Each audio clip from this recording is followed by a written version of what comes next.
స్వామి విద్యా సంఘం పీడీఎస్సీగా ఈరోజు లగచర్లలోని రైతాంగాన్ని కలిసి పరామర్శిస్తున్న క్రమంలో పోలీసులు అక్రమంగా అరెస్ట్ చేసి మమ్మల్ని ఈరోజు పోలీస్ స్టేషన్లో పెడుతున్న పరిస్థితి ఉంది.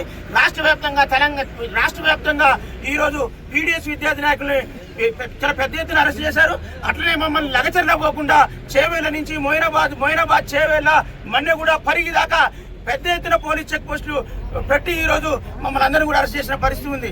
అంటే మేము తెలంగాణలో లేవా అని చెప్పేసి ఈ రాష్ట్ర ప్రభుత్వాన్ని మేము అడుగుతా ఉన్నాం. అదేవిధంగా ఇంత పెద్ద ఎత్తి చెక్ పోస్టులు పెట్టాల్సిన అవసరం ఎందుకు వచ్చిందని చెప్పేసి మేము అడుగుతా ఉన్నాం. మేమేం రౌడీనం కాదు, దొంగనం కాదు, లేకపోతే సంఘ విద్రోహ శక్తులం కాదు.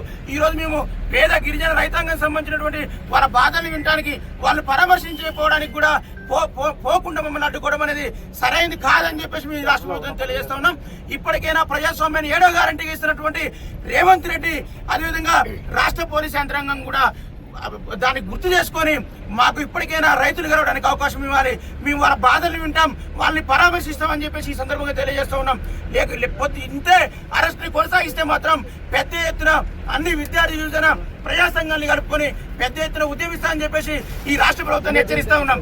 అక్రమ అరెస్టులు ఖండించండి, అక్రమ అరెస్టులు ఖండించండి, ఖండించండి, అక్రమ అరెస్టులు ఖండించండి.